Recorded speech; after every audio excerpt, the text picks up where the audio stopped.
Bonjour, dans cette vidéo, nous allons étudier les réseaux logiques programmables de type PROM. Mais avant de commencer, nous allons d'abord introduire les circuits logiques programmables. C'est l'acronyme de Programmable Logic Device. Par définition, un circuit logique programmable est un circuit intégré qui fonctionne de manière logique et qui permet sa programmation et sa reprogrammation à volonté, même après sa fabrication. Les PLD, on peut les classer selon différentes catégories. La première, c'est les PROM. C'est ce que nous allons étudier aujourd'hui dans cette vidéo. La deuxième catégorie, c'est les PAL et les PLA, qui sont en fait des PLD non effaçables. Et pour remédier à ce problème, ils sont apparus par la suite les PLD qui sont effaçables. Et là, on parle de GAL et de CPLD, que nous allons aussi étudier dans la vidéo prochaine. Et on trouve une autre catégorie aussi de PLD qui sont les FPGA. Ce type de circuit, c'est des circuits à base de portes programmables. La logique de circuit logique programmable, elle vient du fait que toutes fonctions logiques peuvent se présenter sous forme d'une expression de somme de produits ou de produits de somme. Et de là, on sait bien que tout circuit doit être composé d'une matrice I qui gère tous les produits des variables en entrée et d'une matrice OU qui fait la somme de ces termes de produits. Et en sortie, on a les outputs qui représentent la somme de ces produits. Donc ça, on les appelle les termes de produits. Ici, vous avez une représentation compacte des portes logiques avec plusieurs entrées. En fait, ici, vous avez une porte AND avec deux entrées. Et là, à côté, vous avez son équivalent en représentation compacte. Ici, ça peut paraître qu'on a une seule entrée, mais en fait, on peut représenter 5 inputs ici grâce aux interconnexions établies entre l'intersection des lignes ici horizontales avec les lignes verticales. La même chose ici, on a une porte AND comme vous avez l'habitude de l'utiliser et en sortie avec 3 inputs, en sortie on a le produit ABC. Son équivalent, c'est cette représentation. On voit bien que si on veut établir une connexion, on fait une croix dans l'intersection.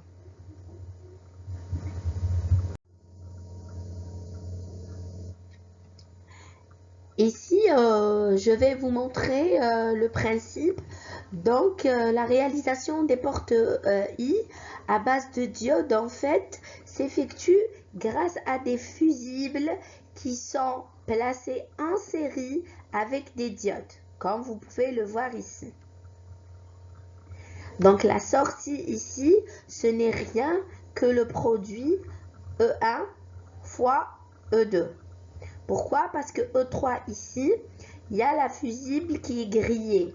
Donc, il n'y a pas de connexion. La connexion a été rompue. Son équivalent, c'est cette représentation. J'ai une porte logique AND. Je fais des croix pour dire que ici, j'ai des fusibles intacts. Et là, la fusible a été grillée. Maintenant, on va prendre un exemple. Si on veut par exemple représenter la fonction P1, qui est le produit E1 fois E2, regardez, en fait, je vais placer mes inputs ici. Et chaque entrée, la première ligne, ça va être la variable elle-même. Et la deuxième, ça va être son inverse, son complément. Pareil pour E2 et E3. Donc maintenant, P1, j'ai des outputs ici, j'ai 3 outputs. Je vais placer la sortie de ma première fonction au niveau du premier output et je vais programmer la fonction en maintenant les fusibles intacts des connexions et en faisant sauter aussi les fusibles inutiles. Donc ici par exemple pour implémenter E1 fois E2, je vais cocher là, je fais une croix qui représente la fusible intacte et E1, donc pour E1 et là pour E2. Le produit sort ici. Idem pour la fonction P2 qui est E1'. Donc E1', je fais une croix, le produit sort ici. Et P3, c'est E1. Je fais une croix au niveau de E1. E2' fois E3. Et la sortie est ici P3. Maintenant, la matrice OU est programmée de la même manière que la matrice I, avec à base de diodes qui sont placées en série avec des fusibles. Et là, c'est la même chose. On a S qui est la somme de E1 plus E2. Et là, c'est la représentation compacte aussi. Donc, la porte logique OR, là, je coche E1 pour dire que la fusible ici est intacte. E2 et là E3, la connexion est rompue. Maintenant, on peut parler des PROM qui sont l'acronyme de Programmable Read Only Memory. Ces circuits en fait sont dotés de deux matrices I et OU comme on l'a vu précédemment. Cependant ici, la matrice I est fixe. On ne peut pas la programmer. Regardez, en fait, on a des boules ici qui représentent des liaisons fixes qu'on ne peut pas toucher. Et on a la matrice OU qui est programmable. Il y a des fusibles partout parce que initialement, tous les fusibles sont intacts. Après, quand on va commencer à programmer, on va faire sauter des fusibles. Et je reviens à ma matrice I ici. Le nombre d'entrées est de n. Donc pour n entrées, on peut réaliser 2 puissance n termes de produit.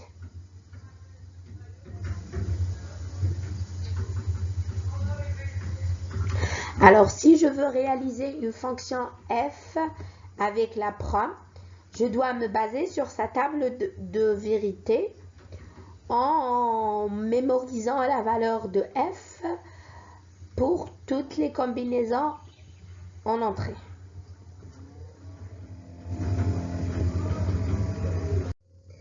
Il faut savoir qu'on a plusieurs types de prom. Le premier type, c'est les proms simples qu'on vient de voir maintenant. Ce type de PLD sont programmables une seule fois, c'est-à-dire ils sont jetables. Une fois que je programme ma prom, je ne peux plus la reprogrammer, donc je ne peux plus la réutiliser pour un autre usage. Le deuxième type, c'est EPROM, pour Erasable Prom. Ce type de prom, en fait, ce que vous voyez ici sur la figure, ils sont effaçables et reprogrammables. Grâce à cette petite fenêtre ici, si on expose le composant à des rayons ultraviolets, là je peux effacer la programmation. Et je peux réutiliser cette EPROM. Et le troisième type, c'est EEPROM et Flash. Sont en fait similaires aux PROM, sauf qu'ils sont effaçables électriquement en utilisant des impulsions électriques. Pas avec des rayons ultraviolets comme les EPROM.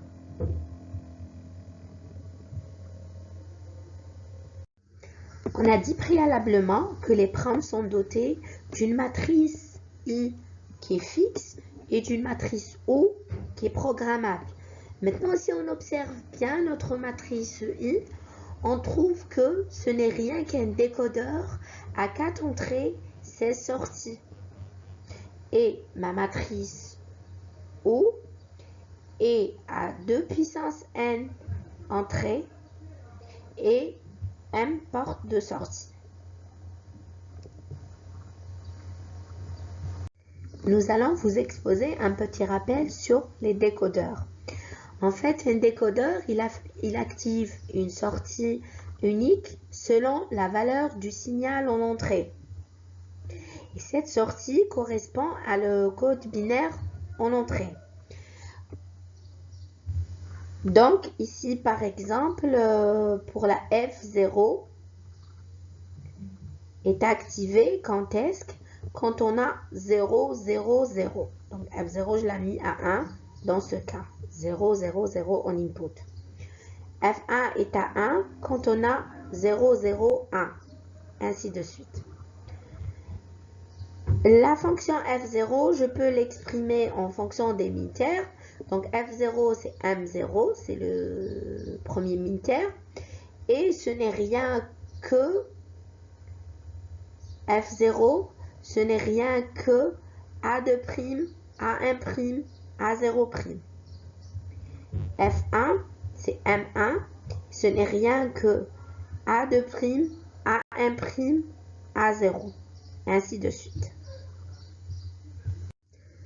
Prenons un petit exemple sur l'implémentation des fonctions logiques sur un circuit de type prom. Si on définit la fonction des z comme étant la somme des deux mintermes M13 et M9, qui sont en fait le M13, c'est A3, A2, A1', A0, plus M9 qui est A3, A2, A1', A0, comme vous le saviez. Maintenant, si je veux l'implémenter ici, je vais établir ou garder les connexions qui correspondent à mes mintermes demandés. Et je vais également choisir une des outputs comme étant l'output D7. Donc, je vais choisir la première comme ça, D7. Après, je vais sélectionner M13. Je vais maintenir, c'est-à-dire la fusible intacte. Donc, je fais une croix qui représente la connexion au niveau de M13 et une autre croix au niveau de M9 qui représente également la connexion. Et là, ma sortie, ce n'est rien que la somme de M9 plus M13. Je veux également représenter la deuxième fonction des deux qui est la somme de M12 plus M8 plus M4 plus M0. En fait, si j'utilise le tableau de Carnot pour faire la simplification, je vais tomber sur A1', A0', en regroupant ces 4 1 ici. Mais il faut savoir que cette simplification ne m'arrange pas pour implémenter sur la prom. En fait, l'implémentation, c'est-à-dire la simplification la plus optimale, c'est pas de chercher à réduire ou à simplifier la fonction au maximum. Mais le plus important, c'est d'écrire la fonction sous la forme que je peux implémenter selon mon circuit. Donc ici, cette forme simplifiée ne m'arrange pas. Pour implémenter ma D2 sur la prom, sachant que sa partie, sa matrice I ici représente un décodeur 416, alors je prends cette forme. Je vais choisir une sortie des deux ici et je vais cocher l'interconnexion des lignes où j'ai le bon minterme. Donc M0, M4 également, M8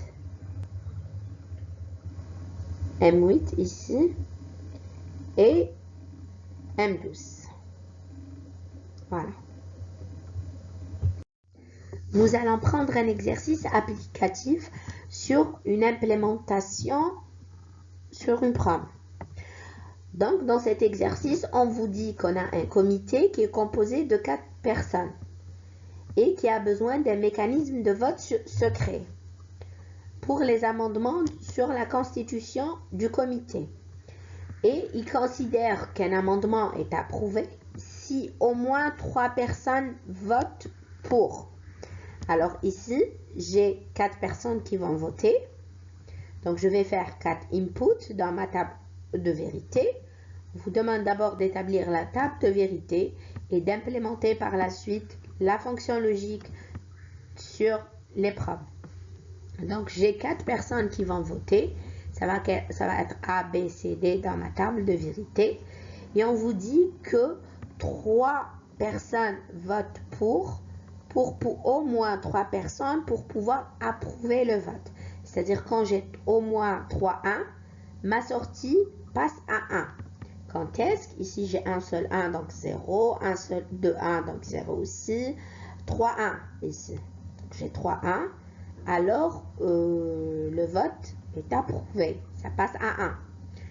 Également ici j'ai 3 1, donc la sortie est mise à 1. Ici aussi j'ai 3 1, ma sortie est mise à 1. Et à la fin j'ai 4 1, on vous dit au moins 3, donc 4, ça passe aussi, ma sortie prend la valeur de 1 aussi.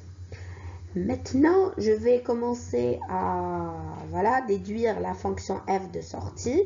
F, ce n'est rien que ce premier 1, donc c'est A', B, C, D.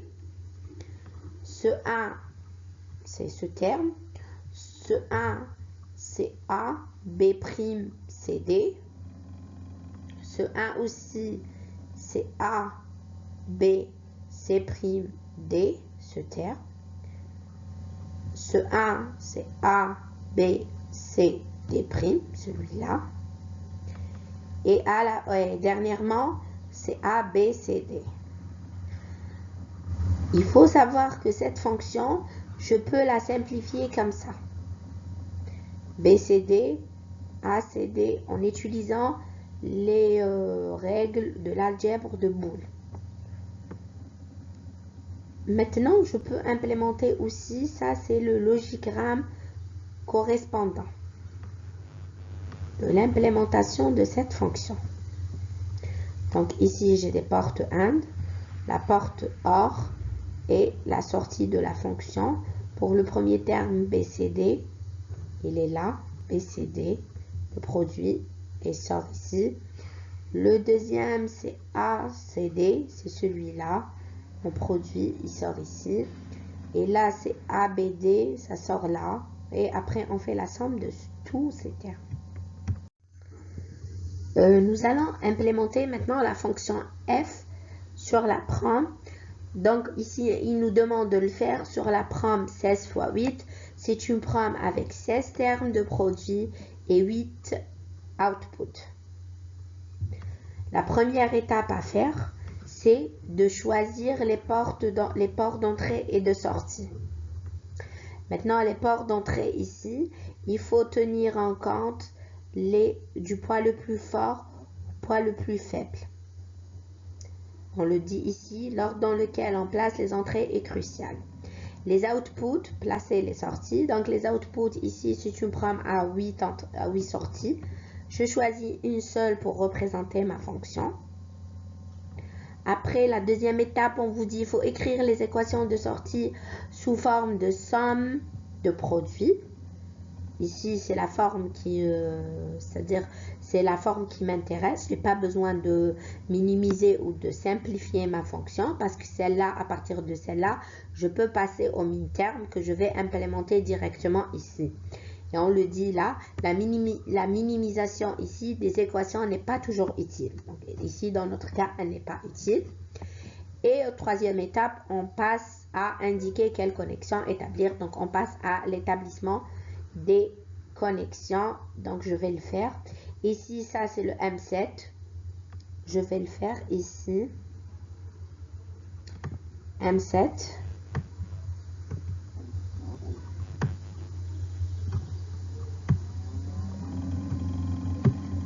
Après, j'ai le M11. C'est ce terme, M11. Après, c'est le M13.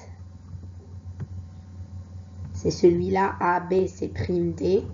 Après celui-là, A, B, C, D', c'est le M14, celui-là. Je vais rajouter.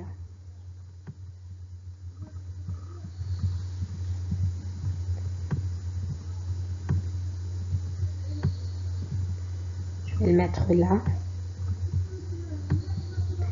Et le dernier, A, B, C, D, c'est le M15. Et voilà, j'ai programmé ma fonction sur la prom. On vous dit que l'utilisation d'une prom 16 x 8 n'est pas efficace pour ce circuit. Pourquoi elle n'est pas efficace? En fait, j'ai une grande perte. Regardez, toutes ces outputs sont perdus. Je ne les ai pas utilisés.